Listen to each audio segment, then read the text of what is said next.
하기 위해서 제가 최선을 다했습니다. 아무튼 그래서 모든 거 다 건너뛰고 이제 결과적으로 정말 쉽지 않는 6개월을 보냅니다. 그렇게 6개월 굉장한 시간이잖아요. 근데 6개월 동안 이제 한 3개월 정도 지났을 때 그걸 매일 내가 이놈 저놈 했다는 거예요. 매일 눌렀다가 매일 저녁에 이놈 저놈, 매일 저녁에. 그러니까 내 친구가 이제 그냥 손잡아 주는 거죠. 네. 견뎌지지가 않았습니다. 3개월쯤 지나니까 주님께서 너 왜 이놈 저놈 하냐 꼭 이러시는 것 같아. 그 놈은 신부장이잖아요. 네, 그래 심씨 안 좋아한대 지금도. 네. 근데 아니 신부장님은 너의 권위자 아니냐, 이런 어떤 메시지를 쑥 느껴지는 거죠. 나는 그놈은 신부장이고 나는 김 대표인 줄 아는 거지, 까지. 근데 니는 평사원이고 그게 부장님 아니냐, 이런 어떤 생각이 훅 드는 거예요. 맞네, 내가 그러면 무지하게 내가 교만한 거예요. 그래가 그날 또 가가 또 신부장 앞에 꿇어 엎드렸던 거 아닙니까? 부장님 잘못했습니다. 제가 사장인 줄 알았다고, 제가 잘 모시겠다고, 이제 이러면 잘할 줄 알았는데요. 아유, 시집살이가 계속 더 됐어요. 그러면서 6개월 됐어요. 어느 날이었습니다. 우리 사장님이 안경점을 여러 개를 가지고 있는 사장님이었는데, 그 사모님을 내가 기억하기를 굉장히 젠틀하고 아름답고 폼이 있는 그런 분이셨습니다. 근데 어느 날 그 사모님이 오시더니 막 안경점 아류위로 다 뚫려 부숴버렸어. 뭔 일이 있었는지 짐작하지? 그죠? 그 일이 터져버린 거예요. 그래 우리 사장님 도망갔어요. 그리고 나보고 어느 카페 오래 가보니까 김 사장 내가 좀 실수했대. 그게 보통 실수입니까? 네, 다른 건 용서해도 그 여자들이 용서하기 힘들어요. 이러니까 지금 다 뺏겨버렸대. 이제 통장이고 뭐고 싹 다 뺏겨버리고 이제 사모님 너무 화가 난 거예요. 그래 내가 어디 좀 피신을 해 있어야 되는데 돈이 하나도 없대. 김 사장이 안경 좀 팔아가지고 내 통장으로 돈 좀 보내래. 그럼 뭐 계좌번호가 주는 거죠. 그러니까 우리 사장님 계좌번호는 아닌 것 같은데 하여튼 이 통장으로 이렇게 보내래. 카유 사장님 말이 됩니까? 이 통장으로 돈 보내는데 사모님이 저렇게 화가 났는데. 근데 갑자기 내 머릿속에 지나가는 그림이 하나 있는 거죠. 그게 내가 막 이놈저놈 죽인 거 살린 거 이랬을 때, 한 3개월 막 지났을 때 이경희하고 나하고 둘이 기도하다가 하나를 봤어요. 환상 같은 거. 그게 뭐냐면 똑같이 봤는데 무지개였어요. 니도 보이지나 나도 보인다, 무지개. 그래 우리 이경희가 목사님 사모님이잖아요. 미진아 아무래도 그 안경점 다시 네 거 될라나 보다, 이러는 거야. 그 내가 뭔 수로 8억 가지고 내 거 되노? 난 8만 원도 없다 야. 내가 니는 목사 사모 돼가지고 환상을 좀 잘 해석해라. 아브라함의 씨를 축복하니 소망을 가지라, 뭐 이런 뜻 아니겠나. 내가 기필건 일을 잘 되게 하겠다 이런 거 아니겠나. 미신아 네 말이 일리가 있다. 그래가 그 다음날 또 저녁에 만났는데, 미신아 하루 종일 생각해봤는데 그거 안경점 네 거 되는 환상일까 아이가. 내가 아이고 목사 사모까지 돼가지고 이러면서 시간이 지냈거든요. 근데 그날 그 커피숍에 내가 딱 갔을 때 그 무지개가 생각이 나는 거야. 내가 이거 이래 있을 때가 아니네. 사장님 좀만 기다려 보이소이. 이러고 가가 바로 매매 계약서 가져왔습니다.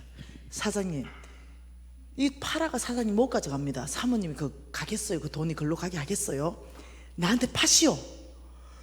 왜냐면 많았거든요. 김 사장 그럼 사래. 내가 8억에 샀으니까 8억에 사가래. 뭔 소리냐고. 12억에 14억 나가는 거 건매로 8억에 팔아서 막 건매는 항상 50%라고. 4억이 이러니까 이 사장이 너무 급하고 이러니까 그러면 4억에 사래. 그래가지고 이제 매매 계약서 다 찍고 4억에 돈 입금한다 다 하고 이제 바로 도장 사장님 주세요. 오늘 4억에. 그 도장 다 찍고 내가 다 접어가 벌써 가방 속에 넣어버렸어 내가. 그리고는 4억 없는데요. 왜 없니? 4억 있었으면 여기서 내가 이렇게 했겠어요. 이렇게. 아니 어디 빌려서라도 하려고 생각한 게 아니냐. 누가 부도난 사람한테 돈 빌려줍니까? 그럼 뭐라고? 그럼 그 빨리 주래. 매매계약서. 사장님 벌써 아마 내 손에 넘어왔어요. 오늘 이 시간부터 매달 4천만 원씩 12번을 넣어드리겠습니다. 그럼 얼마고? 4억 8천이 들어가는 거잖아. 손해보는 거 없잖아. 진짜니. 만일 내가 매달 4천만 원씩 12번 못 넣어드리면 이 매매계약서 무효로 하십시다. 그러면서 다시 적어줬어요. 내가 그렇게 각서를 해가지고 오케이 좋대. 그래가지고요 12달 갚고 내 것 했잖아요. 할렐루야. 하나님이 그 일을 일으키진 않았지만 하나님은 나에게 그 일에 선이 되게끔 나에게 선하게 일해 주셨습니다. 얼마나 감사한지. 그리고 아주 빠른 속도로 4년 반 만에 50억 빚을 다 갚게 됩니다. 그러면서 이제는 더 많은 영역 안에 사람들을 섬길 수 있도록 주님 그래 하셨죠. 여러분 빚 졌다면 정말로 여러분이 하실 최선의 일 하셔야 됩니다. 수익 구조가 많도록 구조 조정 하셔야 됩니다. 안 먹고 안 입고 안 써야 됩니다. 무엇을 살 때도 이 물건이 나에게 꼭 필요한가 묻고 또 묻고 또 묻고 3번 이상 묻고 그래도 꼭 필요하다면 그때 사셔야 됩니다. 그런 노력을 여러분이 하셔야만이 그 다음에 구조 조정이 일어나게 됩니다. 이해되셨죠? 여러분 반드시 해낼 수 있을 것입니다. 근데 놀랍게도 이렇게 하는 자마다 하나님께서 놀라운 이 어떤 재물의 통로들이 열리는 걸 우리가 이제까지 계속적으로 제자들이 일어나면서 그걸 확인하게 되는 겁니다. 지금 여기에 또 다른 교회에 또 제자도 11기에 잠깐 간증했는 제자도 지금 또 자기가 소그룹을 하면서 함께 또 공부하고 양육하는 그 제자도 지금 여기 와 있습니다. 그 제자도 동일한 얘기를 합니다. 손만 한번 들어보래. 동일한 얘기 하는 게 뭐냐면 이겁니다. 11기에 와가지고도 간증을 했는데 와 정말 최선의 일만 했는데 하나님께서 갚을 수 없는 빚을 갚도록 인도해 가셨습니다. 이 간증을 한 거예요. 여러분 그냥 믿고 그대로 그냥 해보세요. 나머지는 주님이 역사하는 겁니다. 여러분 아무것도 하지 않으면서 한탕주의 이런 걸 여러분 생각하지 마세요. 반드시 여러분이 기억해야 되는 것은 내가 최선을 다하는 부지런함, 하나님이 이걸 요청하신다는 걸 꼭 기억하십시오. 여러분 성부는 뭡니까? 성부. 여러분 이 성부는요 욕심이 아닙니다. 거룩한 부자. 이 성부는 돈을 버는 것이 하나님 방법으로 벌어야 되고 돈을 쓰는 것도 하나님 방법으로 써야 되는 것, 이게 성부죠. 돈이 많다고 성부 이게 아닙니다. 이게 정말 거룩하게 사는 부자들인데 하나님께서 온 땅에 복을 주시면서 여기에 누구를 부르냐면 성부를 부르신다 그랬어요. 성부의 창고를 하나님이 넘치게 하셨고 이 성빈들을 온 땅에 보내셨어요. 온 땅으로, 온 땅에 잃어버린 영혼을 돌아오게 하라. 이 성빈들에게 하나님께서는 놀랍죠. 여기에 복을 넘치도록 부으시는 이유가 성빈들 사역 때문에 그래서 하나님이 명령한 성빈들의 사역. 아마 여러분 교회도 주께로부터 명령받은 사역이 있을 수 있습니다. 모든 선교사, 모든 목사님은 하나님으로부터 받은 사명이 있습니다. 사명. 너는 모든 목사님이 다 똑같지 않습니다. 하나님이 제가 아프리카에 가면요 이 사람은 이렇게 말합니다. 하나님께서 나는요 우물만 파주려 했습니다. 이 마을에 가서 우물 파주고 우물만 파줘요. 또 가요. 이 마을에 우물 파주고 우물만 파주는 사명을 받았어요. 이 사람은. 또 어떤 사람은요 학교만 지어주러 다닙니다. 학교. 어떤 사람은 아예 교회만 지어주러 다닙니다. 근데 하나님이 그렇게 하라 했대요. 각자마다 사명이 다 다릅니다. 근데 몽땅 엄청난 돈이 필요한 사명을 받는다는 거죠. 이 다 돈이라는 거죠. 돈. 사역이 다 돈이에요. 이 다 돈 들어가요. 다 돈 들어가요. 여러분 목사님도 돈 무지 많이 썼을 것 같아. 앞으로도 쓰실 것 같고. 이 다 돈이에요. 다. 이 사역을 감당하는데 놀랍도록 하나님께서는 재물은 이쪽으로 붓습니다. 이게 성경에 나와 있습니다. 이것을 이제 성경 안에서 증명을 한번 해보려고 합니다. 이 재물을 넘치게 해서 이 재물을 놀랍게도 하나님이 쓰시기를 원하는데 한번 봐보십시다. 자, 성비는 부르심이다. 주의 종 아무나 되는 거 아니다. 하나님께서 불러야만이 가능한 것이다. 이게 주의 종입니다. 그런데 성부도 그러면 부르심인가? 네 성부로 부른다. 내가 너 성부로 부른다. 내가 너 성부로 부른다. 성부도 그러면 부르심인가? 성비는 부르심이 확실한데 아니에요. 참 감사하게도 성부는 부르심이 아니라 나의 선택입니다. 뭐라고요? 나의 선택으로 내가 성부를 선택할 수도 있고 내가 속부를 선택할 수도 있고 하나님이 내 자유의지에 맡기셨습니다. 누가복음 12장입니다.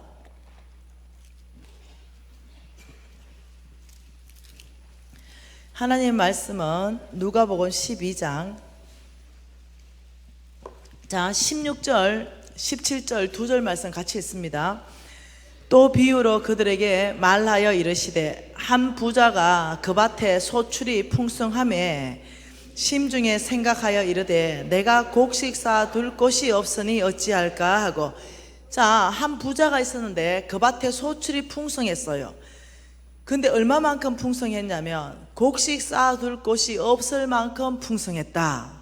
이 말이 무슨 말이냐면은 지금 저 성부의 창고가 꽉 찼다 이 말입니다. 창고를 다 꽉 채웠다. 더 곡식을 넣을 수 없다. 이게 남아 돈다 이 말입니다. 곡식이 자 여러분 하나님께서 지금 우리의 창고를 꽉 채우고 창고마다 다 차고 이젠 더 곡식을 넣을 창고가 없이 넘치는 거 이 지금 이 상황이 저와 여러분에게 온다는 거예요. 인생이 한 번은 옵니다. 네, 제가 이 강의를 들을 때 저는 마이너스 50억 빚지고 노숙자 된 사람이었어요. 근데 빨리 온다 할 때 그렇게 빨리 올 줄 몰랐습니다. 그래서 준비하라 그랬습니다. 성부로서 살 수 있는 준비를 해라 그랬는데 저는 제 생각은 500년 걸렸는데 하나님은 4년 반 만에 해결했습니다. 그러면서 이때가 뭐냐? 내 창고가 넘치는 이 시점 지금 이 시점에 온 거예요. 여러분 창고가 넘쳤어요. 자, 그럴 때 이 넘치는 것 이때 심중에 생각해 보니까 너무 수확이 풍성하네. 쌓아둘 창고가 없네. 어찌할까? 이제 선택합니다. 자, 18절에 뭐요? 또 내가 이르되 내가 이렇게 하리라. 결정한 거예요. 이제 내 모든 곡간을 헐고 더 크게 짓고 같이 있습니다. 내 모든 곡식과 물건을 거기에 쌓아두리라. 또 내가 내 영혼에게 이르되 영혼아 열에 썰 물건을 많이 쌓아두었으니 평안히 먹고 쉬고 마시고 즐거워하자. 이 성부가 아니죠. 성부는 어떻게 해요? 이 넘치는 거 고민하면 누구한테 주면 됩니까? 성빈한테 주면 되죠. 이 성빈한테 줘서 하나님 사역 함께 하면 되죠. 그런데 이 사람이 지금 이 창고가 이리 큰데 넘치고 어찌할까 생각하다가 이렇게 해야 되겠다. 창고가 너무 적네. 이 창고를 부셔버리고 이 창고를 이만하게 지어야 되겠다. 그리고 여기에 꽉 채워놓고 나 혼자 열흘 동안 잘 먹고 잘 살고 평안히 먹고 놀고 마시고 즐거워야 되겠다. 이렇게 했다는 거예요. 그 하나님께서 와 이런 선택도 하는구나. 이래서 놀라서 하나님이 한 말씀 하십니다. 그 20절 21절입니다. 같이 읽어요.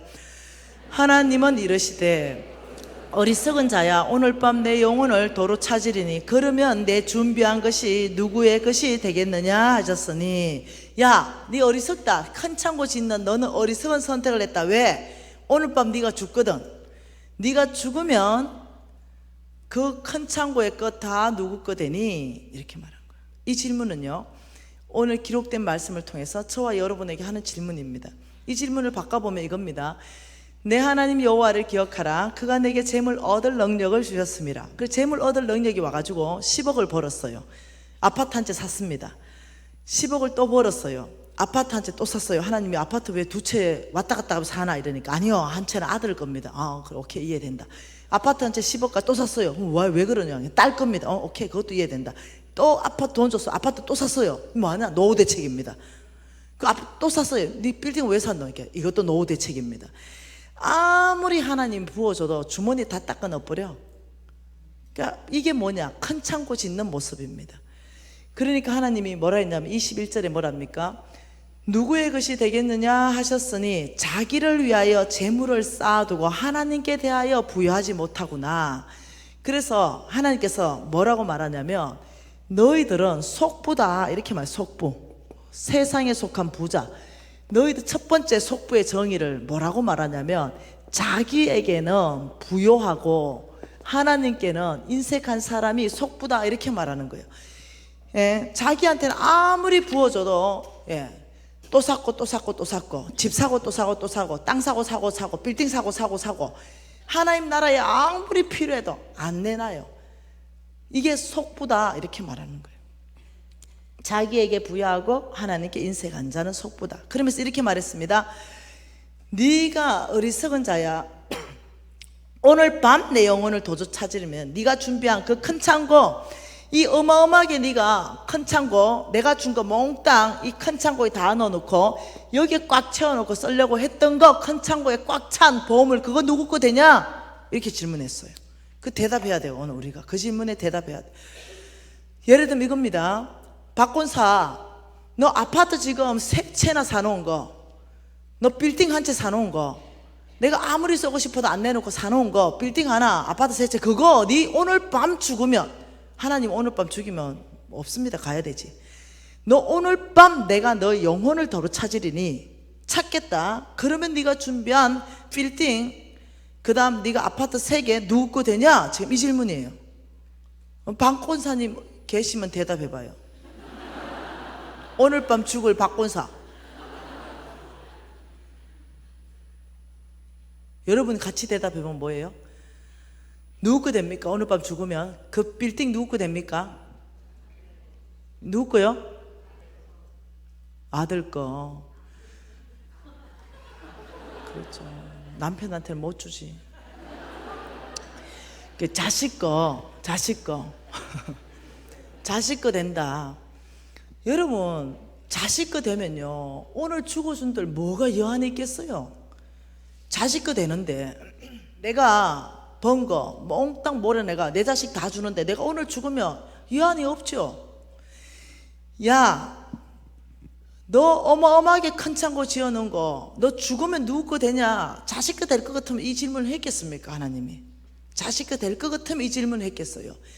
이런 식으로 하나님께 인색하고 자기에게 부유하게 모은 재물은요 자식한테 안 준다고 하나님 말하고 있는, 이게 지금 위험하다는 거예요. 한번 보십시다. 욥기서 말씀 다 찾으십시오. 오늘 중요한 밤입니다. 욥기서 27장 말씀 다 찾으십시오. 여러분이 욥기서로 이해를 못하겠지만 무조건 찾으세요. 욥기서 27장 13절 한 절 말씀 같이 읽습니다. 악인이 하나님께 얻은 분기, 포악자가 전능자에게 받은 산업은 이것이다. 악인, 돈에 대해서 말할 때 악인은요 몽땅 속부로 바꿔도요 별로 이 어려움이 없습니다. 여러분 나중에 이해될 거예요. 속부는 하나님과 반대된 세상에 속한 부자 이겁니다.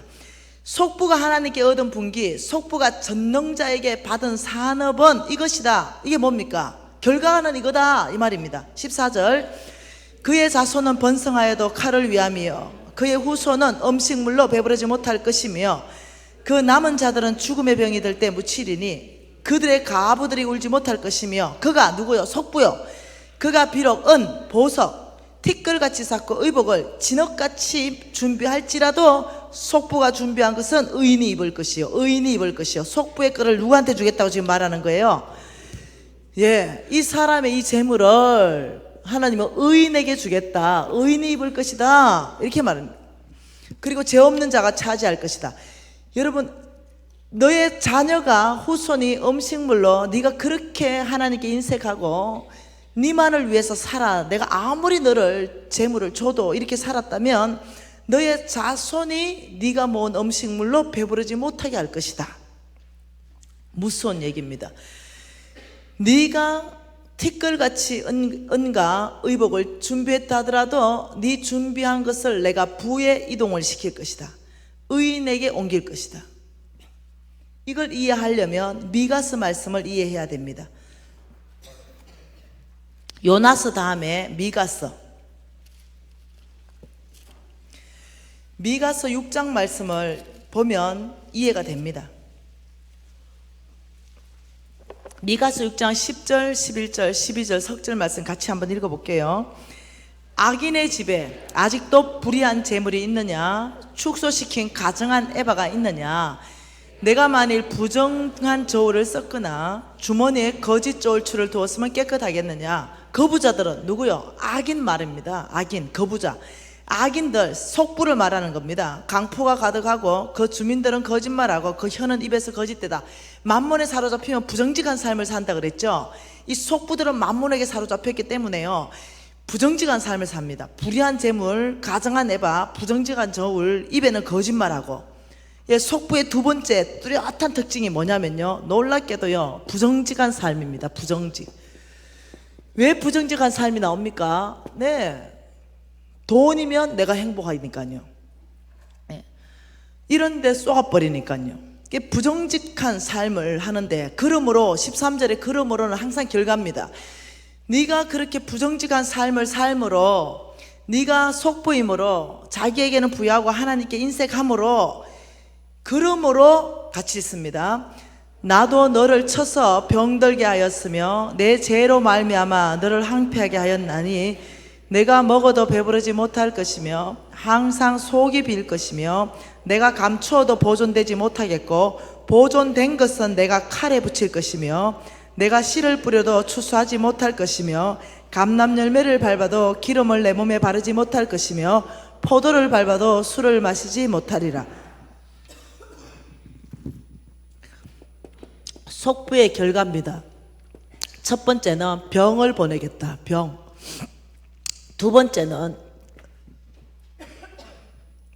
재물을 끝내겠다. 와, 이 굉장한 얘기죠.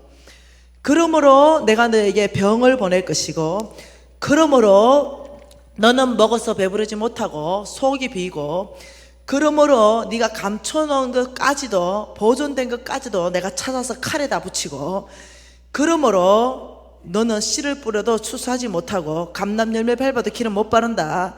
포도를 밟아도 술 못 마신다. 네가 그러므로 속보임으로 아무리 내가 너를 축복해도 너는 하나님 나라에 관심 없다는 거죠. 왜 그러냐? 여러분 질문 하나 합시다. 하나님이 성품에 이게 맞습니까? 예, 속부에게 하나님이 병을 보내고 재물을 끝내버린다 그랬는데, 여러분 지금 여기에 비춰보면 속부면 굉장히 겁나잖아요. 내가 정말로 하나님께 인색했고 나만을 위해서 살았고 부정직하게 살았다 그러면 속부라 그러는데, 말씀에 비춰서 보니 내가 속부다는 결론이 만일 결론, 나 속부, 이게 결론은 난다 그러면 와, 굉장하잖아요. 병이 될 것이고 재물이 없어질 것이다. 이게 하나님 성품에 맞냐는 거죠. 하나님은 연약한 것을 고치시고, 하나님께서는 다 사망도 생명에 옮기시고, 하나님께서는 늘 이렇게 치유하시고 회복하시는데 이게 지금 맞냐는 거예요. 이유가 있습니다. 16절이 이유입니다. 16절에 뭐랍니까? 너희가 오므리의 율례와 아합의 집의 모든 예법을 지키고 그들의 전통을 따르기 때문에 내가 너희들을 황폐하겠다. 어떻게? 두 가지로 황폐하겠다. 병을 보내면서 황폐하게 하고 재산을 다 부에 이동을 시키면서 황폐하게 했다. 이유가 아합의 아버지가 오므리입니다. 아합의 부인이 이사벨입니다. 이사벨이 섬겼던 신의 이름이 바알신입니다. 바알은 농업의 신입니다. 재물신이에요. 다시 말하면 만몬신입니다. 그렇기 때문에 너희가 오므리의 율례와 아합의 집의 모든 예법과 전통을 지키고 그들의 예법을 따라가고 그들의 전통을 따른다. 그래서 내가 너희들에게 이 두 가지로 황폐하게 했다. 다시 말하면 너희들의 주인이 바뀌어 있다. 너희들의 진짜 주인이 바알을 따라가는 삶을 살고 있다. 너희들의 진짜 주인이 만몬을 따라가는 삶을 살고 있다. 그래서 내가 너희들을 황폐하겠다. 주인이 바뀌면 어떻게 된다고요? 만몬을 따라가면 어떻게 된다고요? 믿음에서 떠난다. 그래서 하나님께서 이 두 가지를 보내버리면요, 천하 없어도 죽게 돌아옵니다. 여러분, 이해가 안 될 때는 패스워드를 입력해야 됩니다. 성경 말씀에 이해가 안 될 때는 비밀번호, 하나님은 사랑이시다, 이 비밀번호가 들어가야 풀리게 됩니다. 그러면 여기에서 왜 그런가를 한번 살펴보십시다. 마가복음 11장으로 살펴보십시다. 왜 하나님이 이렇게 강력하게 처리를 하셔야 되는지 속부들을. 이 마가복음 10장에 17절에 뭐라고 말합니까? 예수께서 길에 나가실새 한 사람이 달려와서 꿇어앉아 묻자오되 선한 선생님이여 내가 무엇을 하여야 영생을 얻으리까? 자, 지금 누가 왔냐면요, 부자 청년 아시죠? 부자 청년이 왔습니다. 이 부자 청년이 뭘 얻고 싶냐면 영생입니다. 이 영생은 천국입니다. 이 천국을 얻고 싶어서 누구한테 질문했냐면 예수님께 질문했습니다. 예수님, 내가 뭐 해야 영생 천국을 소유할 수 있습니까? 이러니까 예수께서 뭐라고 말했냐면은 살인, 간음, 도둑질, 거짓정언, 속여 빼앗지 말고 내 부모를 공경하라, 이렇게 대답했어요. 이게 지금 영생에 대한 답이라면 우리가 잘 못 갑니다. 이건 영생에 대한 답이 아니에요. 이 청년이 잘한 걸 칭찬했습니다. 이 청년이 대답하되 선생님, 이것은 내가 어려서부터 다 지켰습니다. 적어도 이 부자 청년은요, 굉장한 거룩한 삶을 살았다는 거죠. 굉장히 정지가, 이 살인 안 하지 않고 계명을 다 지키고 간음 안 하고 도둑질 안 하고 속여 안 빼앗고 부모 공경하고 적어도 굉장히 괜찮은 삶을 살았던 청년이라는 거죠. 그러니까 21절에 예수께서 그 청년을 보시고 사랑하는 마음이 생겼습니다. 그리고 진짜 너에게 부족한 건 그게 아니다. 너 있는 걸 팔아서 가난한 자한테 주라. 자, 이게 진짜 답이었습니다. 영생에 대한 진짜 답을 재물, 돈으로 예수님이 하셨습니다. 그러면 자, 이 청년이 질문하는 것은 영생을 어떻게 하면 얻을 수 있습니까? 예수님의 답이 너 있는 걸 팔아서 가난한 자한테 주면 된다. 그러면 가난한 자한테 우리 있는 걸 팔아서 주면 우리가 영생 갈 수 있습니까? 영생 천국은 오직 예수를 믿는 믿음으로밖에 못 갑니다. 그게 아니라는 거예요. 그럼 여기에 무슨 비밀이 있냐는 거죠. 자, 이 청년은 부자 청년입니다. 영생을 얻고 싶었어요. 예수께 갔습니다. 어떻게 하면 영생을 얻을 수 있습니까? 이러니까 예수께서 너 있는 걸 팔아서 가난한 자한테 주라, 이 말을 왜 했냐면 그 청년을 보는 순간 이 청년 깊이 숨어있는 만몬, 진짜 주인이 있더라는 거예요. 그래서 너 그 주인을, 진짜 이 청년도 자기도 몰라요. 속았기 때문에 교회 잘 나가고 부모 공경 잘하고 자기 진짜 주인을 몰라요. 자기 진짜 주인이 주님인 줄 착각하고 있는 거예요. 그러니까 우리 예수님이 보니 그 주인은, 진짜 주인은 만몬인 거예요. 만몬을 불러낸 거예요. 너 있는 걸 팔아서 가난한 자한테 주라. 이러니까 숨어있던 주인이 확 나온 거예요. 안 돼.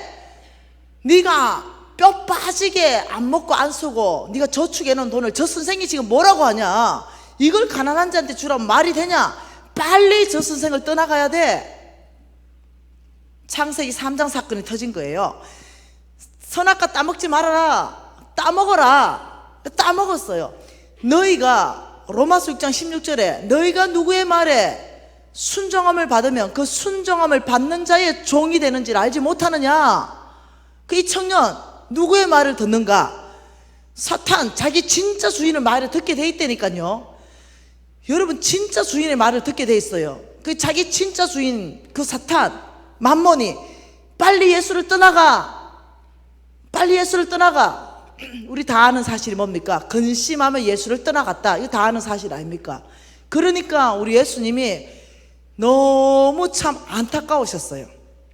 그러면서 23절에 이 재물이 많은 거로 이 청년이 슬픈 기색을 하면서 떠났다. 돈을 사랑하는 청년이었어요. 돈을 사랑하면 믿음에서 떠난다 그랬죠. 그 첫 번째 나타난 정상이라고 얘기했지요. 돈을 사랑하니 믿음에서 떠나버렸어요. 그러니까 예수께서 23절에 재물이 있는 자는 하늘나라 들어가기가 심히 어렵다. 부자는 하늘나라 들어가기가 심히 어렵다. 이때 이 부자가 성부가 아니에요. 속부를 말하는 겁니다. 심히 어렵다. 얼만큼 어렵냐? 25절에 낙타가 바늘기로 나가는 것이 속부 부자가 하늘나라 가는 것보다 쉽다. 여러분, 낙타가 어떻게 바늘기로 나갑니까? 속부는 천국 간다는 말이에요? 못 간다는 말입니까? 못 간다는 말입니다. 왜? 주인이 예수 그리스도가 아니고 만몬이기 때문에 그렇다는 거예요. 너희가 오므리의 율례와 아합의 모든 예법과 전통을 따라가는 그런 삶, 바알신을 섬기는 우상 숭배를 하고 있다는 거예요. 내가 교회는 나오는데 내 진짜 주인은 예수가 아니라는 거예요. 내 진짜 주인을 따라가게 돼 있다는 거예요. 이게 보통 얘기가 아니라는 거예요. 조금 더 이해를 도와보십시다. 누가복음 3장으로 조금 더 이해해 보십시다. 누가복음 3장 2절에 이렇게 말합니다. 같이 다 읽습니다. 안나스와 가야바가 대제사장으로 있을 때에 하나님의 말씀이 빈들에서 사갈의 아들 요한에게 임했다. 자, 티베리스 황제 15년 때 얘기입니다. 팔레스타인이 중심으로 이 세계로 이게 나누어져서 세 개의 분봉왕이 있었습니다. 이 분봉왕들은요, 황제한테요 아부를 하고요, 그리고 거기 또 제사장들은요 또 분봉왕한테 아부하고 정치적으로 굉장히 혼란할 때입니다. 그때 대제사장은 안나스와 가야바였다. 굉장히 혼란할 때였다.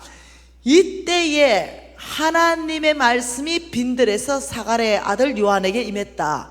하나님의 말씀이 빈들에서 사갈의 아들에게 임했다. 그게 이 세례 요한에게 뭐가 임했어요. 빈들에 있는데 뭐가 임했어요?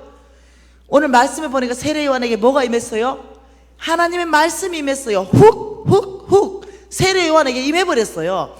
왜요? 하나님이 그의 백성들에게 하고 싶은 말이 있어요. 근데 육체에 거하기 때문에 세례 요한에게 말씀으로 임해서 세례 요한의 입을 장악했다는 거예요. 그래서 세례 요한 입에서 나오는 말씀은 하나님의 말씀이에요. 적어도 오늘은 저를 통해서 하나님 메시지를 지금 여러분에게 전하고 있습니다. 하나님은 사람을 붙들어 가지고 말씀, 주일날은 여러분 담임 목사님을 붙들어 가지고 말씀 전하고 있는 거예요. 그때는 세례 요한을 잡았습니다. 그리고 하나님 말씀을 전하는 거예요. 그 말씀이 주의 길을 준비하라, 그가 오실 길을 곧게 하라. 이 말씀과 함께 7, 8절을 읽어보십시다. 7, 8절. 요한이 세례를 받으러 나오는 무리에게 이르되 독사의 자식들아, 누가 너희에게 일러 장차올 진노를 피하라고 하더냐? 그러므로 회개에 합당한 열매를 맺어라. 지금 이 말씀은 저와 여러분에게 하시는 말씀이에요. 이렇게 말하는 거예요. 이 독사의 자식들아, 누가 너희들 보고 장차올 진노를 피하라고 하더냐? 회개에 합당한 열매를 맺어라. 이걸 바꿔놓으면 이겁니다. 이 독사의 자식들아, 회개에 합당한 열매를 맺고 장차올 진노를 피하라, 이 말입니다. 장차올 진노는 영생의 반대, 영벌입니다. 지옥이에요. 지옥. 이 지옥이 영벌, 이게 장차올 진노인데, 독사의 자식들아 회개에 합당한 열매를 맺고 이 장차올 영벌, 지옥을 피하라. 근데 그게 하나님이 붙들었기 때문에 메시지가 너무 강력했어요. 그러니까 여기 지금 세례 요한이 있는데 이 요한 주변으로 사람들이 막 몰려왔어요. 불특정인 다수 무리들이 몰려왔고, 세리들이 몰려왔고, 세 번째 군인들이 몰려왔어요. 이 메시지 때문에. 10절에 뭐랍니까? 무리가 물어 이르되, 그러면 우리가 무엇을 합니까? 겁나잖아요. 그러면 세례 요한이요, 장차올 진노 지옥을 피하려면 우리는 어떤 회개에 합당한 열매를 맺고 살아야 됩니까? 이 질문이에요. 그러니까 세례 요한이 대답하되 옷 두 벌 있는 자는 옷 없는 자에게 나누어 주고 먹을 것 있는 자도 그렇게 해라. 제물로 대답하고 계세요. 그 12절에 세리가 왔습니다. 세리들도 세례를 받고자 와서, 선생님 그러면 우리는 무엇을 해야 됩니까? 우리는 어떤 회개에 합당한 열매를 맺고 장차올 진노를 피해야 됩니까? 너희들은 부가된 것 외에 거두지 말아라. 부정직한 삶, 속부의 삶을 청산해라. 군인들이 왔어요. 그러면 우리는 또 어찌 해야 됩니까? 사람들에게 강탈하지 말고 거짓 고발하지 말고 받은 급료를 족한 줄 알아라. 세례 요한도요, 영벌 지옥을 얘기하는데 놀랍게도요 돈으로 얘기하고 있어요. 놀랍죠? 예, 영생도 돈으로 얘기하고 영벌도 돈으로 얘기하는 거죠. 이게 도대체 무슨 비밀이 있냐는 거예요. 무슨 비밀. 그러면 뭐 가난한 자한테 주면은 이런 얘기가 아니에요. 그 이상의 지금 얘기를 하는 거예요. 마태복음 25장 말씀을 다시 한번 봅시다.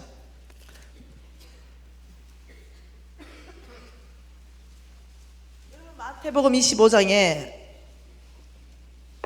죄송해요 여러분. 자, 내 중심으로 이쪽에 있는 사람들, 오른쪽에 사람들, 지금 이 중심으로 오른쪽에 있는 사람들은 한 목사님 여기 계셔서 너무 감사해요. 약물이에요.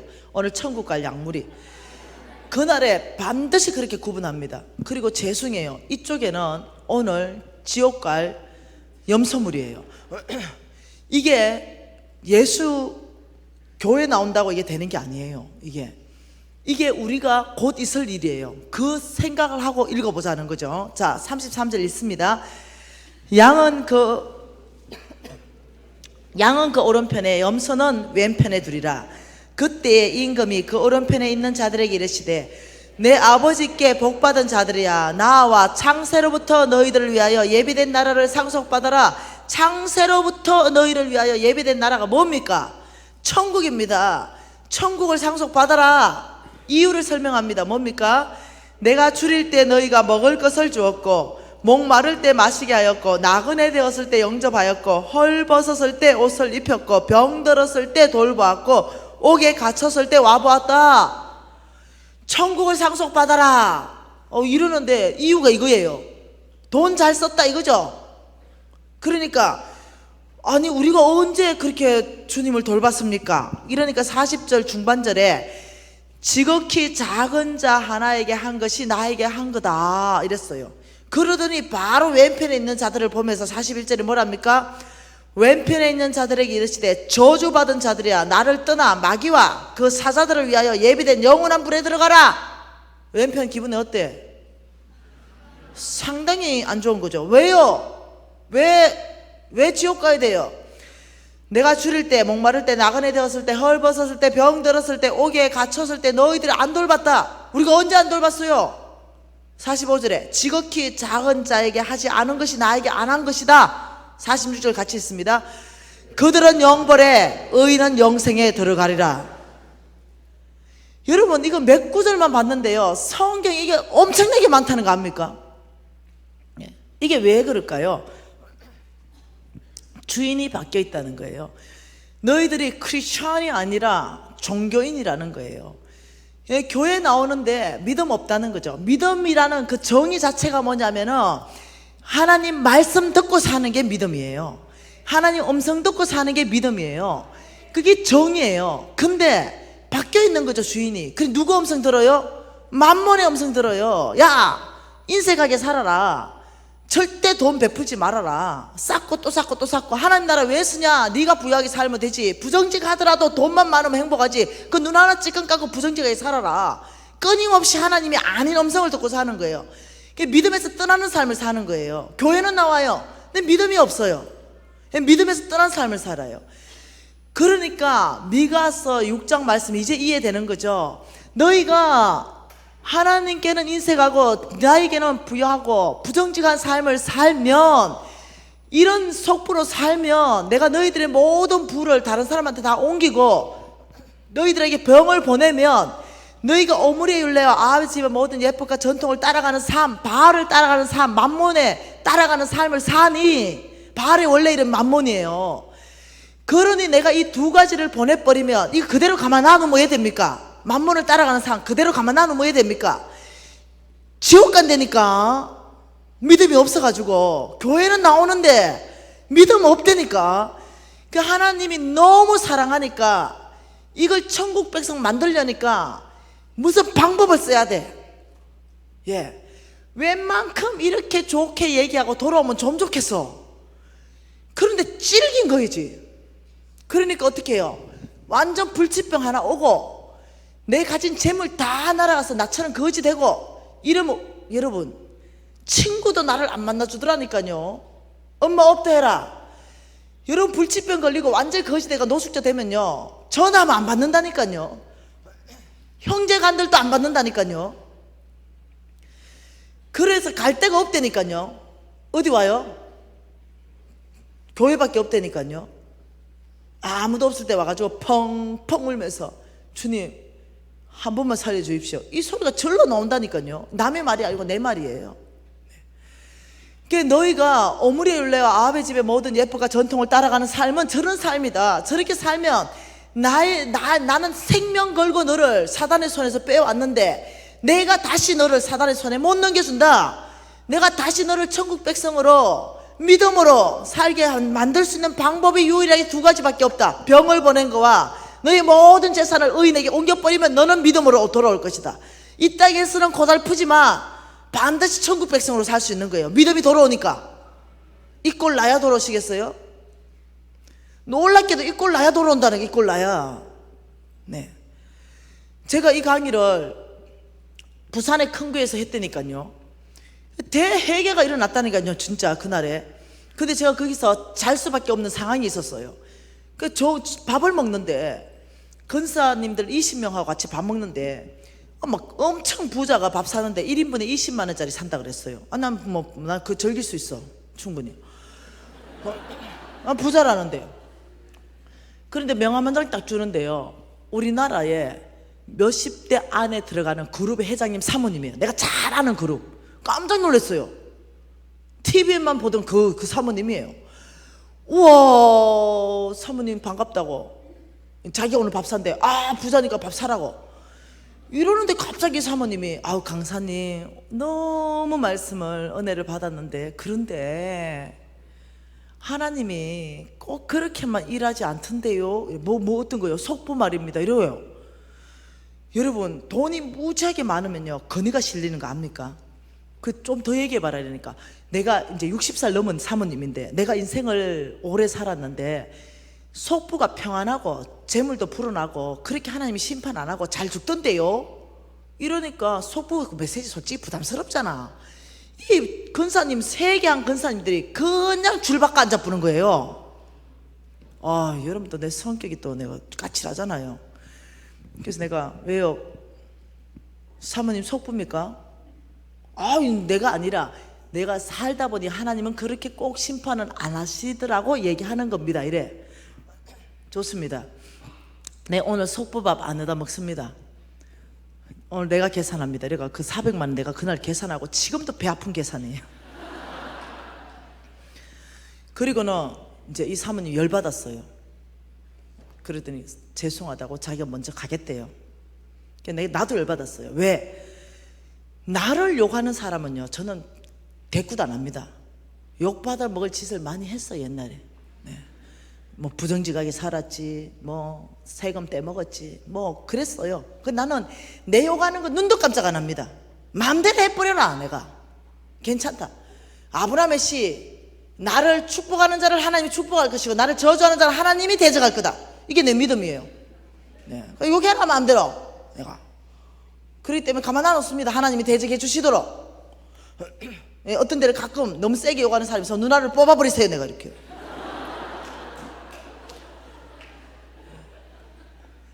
근데 지금 나를 욕하는 거는 괜찮은데 우리 하나님의 메시지를 지금 물타기 하잖아요. 화가 났어요. 그래가지고 내가 막 불끈했죠. 가시라고, 성경 좀 읽으시라고, 사모님. 그래서 내가, 아가씨 30분 동안 바꿔 오지 마. 그리고 20명 권사, 내가 강사를 왔잖아요. 뭘 하겠어. 거기서 강사로 온 사람이 지금 화가 났는데, 권사님들 지금 성경 다 펴. 밥 안 먹는다 오늘. 시편 73편 펴라. 이랬어. 그날 식당에서 강의한 거 여러분도 펴봐야 되겠지. 그래서 시편 73편을 폈어요. 여러분, 이 시편 73편은요 다윗 시대에 쓰여진 시고 아삽의 시입니다. 이 시편 기자가 속보가 왜 이래 형통한가 때문에요 시험 드는 장면입니다. 성경을 안 읽으니까 그런 사모님 말씀에 넘어가는 거야. 2절 3절 4절 같이 읽습니다. 나는 거의 넘어질 뻔하였고 나의 걸음이 미끄러질 뻔하였으니 이는 내가 악인의 형통함을 보고 오만한 자를 질투하였음이라.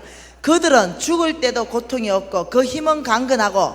12절에 볼지어다 이들은 악인들이라도 항상 평안하고 재물은 더욱 불어났다. 그 사모하고 똑같은 얘기예요. 하나님 시험 들었어요. 속보 악인들인데 와 재물은 불어나고 평안하고 와 죽을 때 고통이 없습니까? 하나님은 이들을 고통스럽게 한다 했는데 왜 고통이 없는 것처럼 내 눈에 보입니까? 내 시험 들었습니다. 넘어질 뻔했어요. 미끄러질 뻔합니다. 아버지 나를 좀 붙들어 주세요. 왜 그대로 안 일어납니까? 그때 우리 하나님이 나는 오래 참는다. 그 마지막을, 속부의 마지막을 보여줄 테니 기록해라. 그게 17, 18, 19절입니다. 속부 마지막입니다. 읽어봅시다. 하나님의 성소에 들어갈 때야 그들의 종말을 내가 깨달았나이다. 주께서 참으로 그들을 미끄러운 곳에 두시며 파멸에 던지시니 그들이 어찌하여 그리 갑자기 항폐되었는지 놀랄 정도로 그들은 전멸하였나이다. 여러분 이해하셔야 돼요. 모든 질문은 말씀 안에서부터 답을 찾아야 돼요. 내 생각이 아닙니다. 말씀에. 네. 예레미야서 17장 또 보십시다. 예레미야 17장 11절에 뭐라고 말합니까? 속부에 대해서 또 말하는 거예요. 예레미야 17장 11절에 불의로 치부하는 자는 자고새가 낳지 아니한 알을 품은 같아서 그의 중년에 그것이 떠나겠고 마침내 어리석은 자가 되리라. 이게 무슨 말입니까? 현대인의 성경으로 읽어보면 이 말입니다. 부정직한 방법으로 돈을 모아 부자가 된 사람은 자기가 낳지 아니한 알을 품고 있는 자고새와 같아서 언젠가는 자고새가 날아가 버리듯이 그의 부가 조만간에 그를 떠날 것이니 그는 결국 어리석은 사람이 될 것이다. 또 말씀하시는 것이 부정직한 방법으로 돈을 모으면 그 재물은 날아갈 것이다. 또 얘기한 성경에 어마어마하게 많은 얘기입니다. 또 볼까요? 잠언서 28장 볼까요? 잠언서 28장에 8절에 뭐라고 말하는지 같이 한번 읽어봅시다. 뭐라 그래요? 중한 별리로 자기 재산을 늘리는 것은 가난한 사람을 불쌍히 여기는 자를 위하여 그 재산을 저축한다. 그래서 고리대금업 피 흘리는 죄라고 말했습니다. 아주 높은 이자를 교인끼리 받는 거 금지. 더 이상 하면 안 돼요. 네, 11기 재정학교 학생이 나한테 상담 왔습니다. 돈을 1억을 빌렸는데 EV이자 주기로 했다는 거예요. 그래서 EV이자를 줬대요. 200만 원씩 한 달에. 그걸 수년을 줬대요. 200만 원씩 매일, 그것도 교회 근사님한테 돈을 빌렸대요.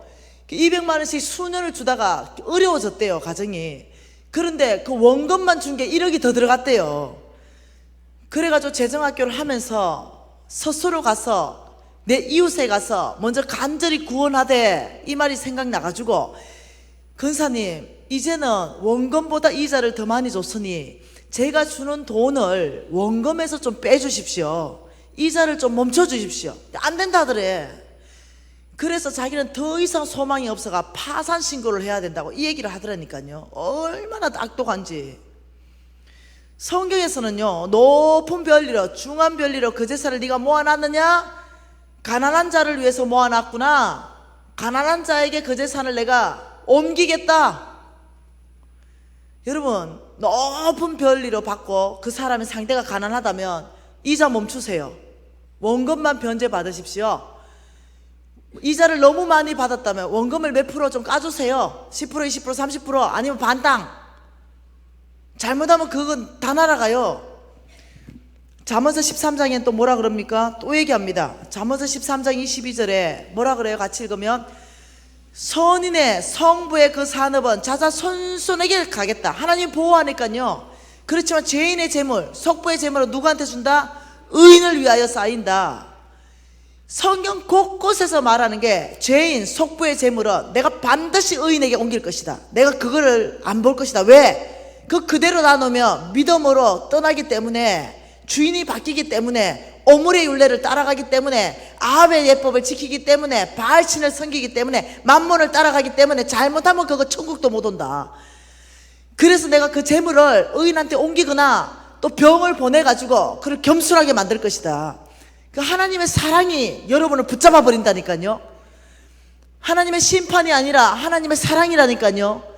그래서 어떻게 오므리와 아합의 집에 그 바알을 섬기고 그 만몬을 섬기는 신으로 가면 그 하나님의 사랑이 여러분을 잡을 때는 나를 잡듯이 병이 와버리는 거예요. 나는 병 들었잖아요. 그리고 재산 다 날아가 버리는 거죠. 그러면 어떻게? 정신이 돌아온다는, 제정신이 돌아와요. 그때는 지혜가 돌아오고 믿음이 돌아오고 주님께 부르짖기 시작하고 간절하게 살려달라 오해하기 시작하고 믿음의 사람으로 바뀐다니까요. 내가 그 시간이 없었으면 내 교만한 내가 이렇게 바뀌었겠어요? 못 봐주죠 지금쯤. 네. 교만해가지고. 예. 아 성경 나 250독 읽었고 내 고신사 안 되고 내가 뭐 새벽 기도부터 나는 공적인 예배 한 번도 안 빠지는 살 바리새인보다 더 바리새인 돼 있었겠죠. 근데 쫄딱 망하고 보니 아주 그냥 형편없는 거 내 믿음이. 여러분 하나님 말씀은 민수기 23장 19절에 이렇게 말했습니다. 나는 사람이 아니니 거짓말을 하지 않고 인생이 아니니 후회가 없으시도다. 어찌 내가 한 말을 실행하지 않겠느냐. 반드시 내가 말하는 것을 나는 실행할 것이다. 아브라함의 씨를 내가 반드시 축복할 것이고 온 땅의 축복의 통로를 삼을 것이다. 반드시 일어납니다. 그런데 속부를 내가 심판해서 믿음의 사람 만들 거다. 이것도 일어나 버리는 거예요. 그게 위험하다는 거예요. 그 사모님 어째 됐을 것 같아요? 내 입이 이거 가만히 있었겠어요? 부산에서 올라와가지고 난리 났죠. 우리 신랑하고 우리 홍 목사님한테 그러면 속부 사모가 이래서 또 얼마나 했겠어요 내가. 막 콱 망해버려야 정신이 번쩍 들라나 보다. 왜? 그 회개한 근사 마음을 그 순간에 다 훔쳐가는 걸 봤거든요. 그랬더니 우리 목사님이 또 아브라함의 씨가 왜 그렇게 또 저주를 하냐고 회개하고 돌이키게 말하지 그 망하라고 얘기하냐고. 이러니까 그 사모님 망해봐야 돌아온다고 정신이 차린다고. 교만해가 안 모른다고 내가. 근데요 정말로 3년 후에 전화가 왔다니까요. 미진 간사님 유튜브 강의가 너무너무 은혜스러워서 밥 사준대요. 속부 사모냐니까 그렇대요. 그래서 내가 밥 안 먹는다 얘기 안 했냐고. 이러니까 간사님 인터넷에 자기 그룹을 좀 쳐봐래요. 지금도 그 그룹이 인터넷 떠 있습니다.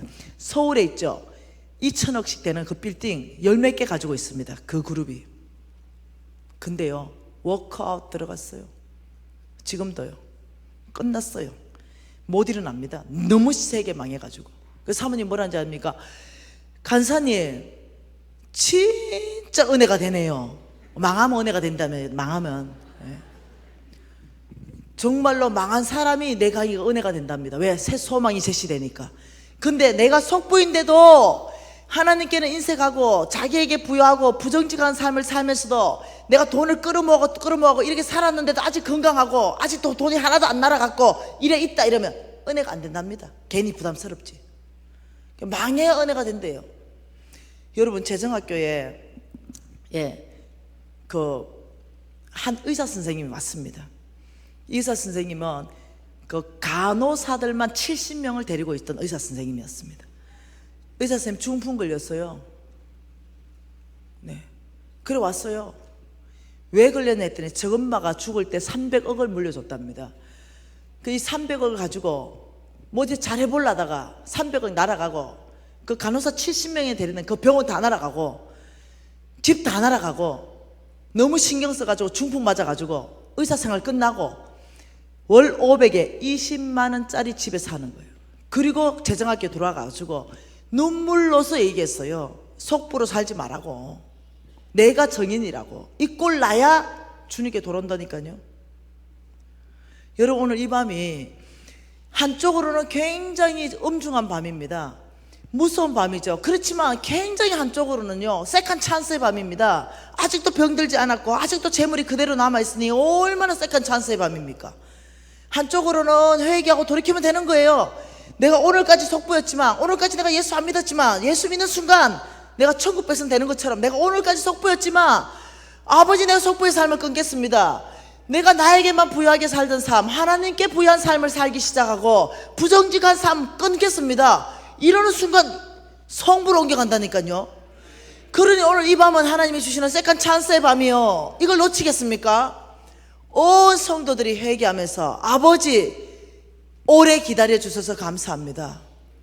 혹은 또 속부에서 망한 사람도 있을지도 몰라. 아버지 제가 왜 망했는지 이제 알았습니다. 소망이 이제 충만합니다. 성부로 살겠습니다.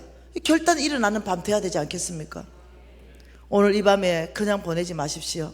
하나님께서 여러분을 만지시고 하나님께서 성부로 살 수 있는 힘을 주시도록 그리고 속부였다면 하나님 앞에 회개하고 돌이키는 밤 되도록 축복합니다. 우리가 주여 3번 부르고 정말로 주님 앞에 아버지 이 진정 있죠, 진정. 입으로 하는 기도가 아니라 심장으로요. 심장으로 아버지 오래 기다려 주셔서 감사합니다. 세컨 찬스 주셔서 감사합니다. 아버지 속부 청산하겠습니다. 성부로 살아내겠습니다. 아버지 저를 붙들어 주십시오. 우리가 주여 세 번 부르고 통성으로 기도하시겠습니다. 주여, 주여.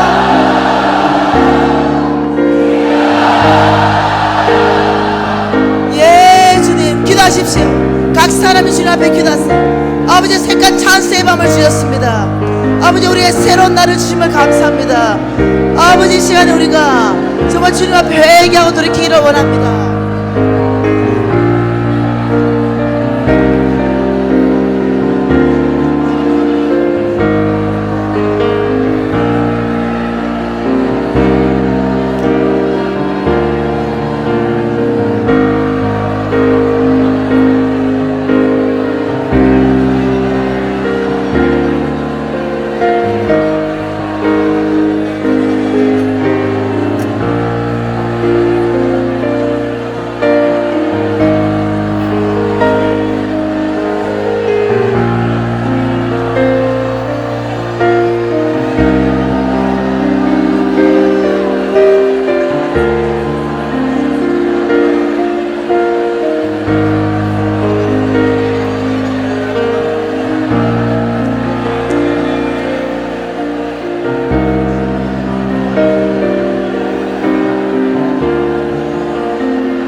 하나님 아버지,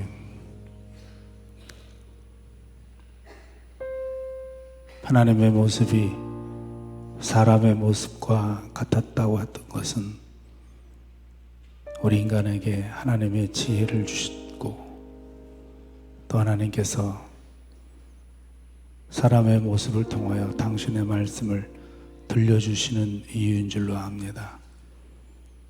그동안 교회 담임 목사가 알지 못하여 전하지 못했던 말씀들, 또 알고 있지만 변질되어 온전히 전하지 못했던 말씀들, 이기적이어서 온전히 전하지 못했던 말씀들을 하나님이 안타까이 여기사 급작스럽게 여종을 부르시고 도저히 있을 수 없는 스케줄을 빼내어 우리 교회에 보내셔서 오늘 사랑하는 귀한 성도들, 어린아이들에게까지 이 말씀을 전하게 하신 줄로 믿습니다. 하나님 아버지, 우리가 성령 수양의 인카운터, 내적 치유 등을 통하여 악한 영이 떠나듯이 그동안 사로잡혀 있었던, 불러내지 못하고 쫓아내지 못했던 만몬 더러운 귀신이 떠나게 하여 주시옵소서. 나사렛 예수 그리스도의 이름으로 명하노니 각 사람에게 있는 깊이 뿌리 잡혀 있는 이 만몬의 더러운 신은 떠나갈 지어다.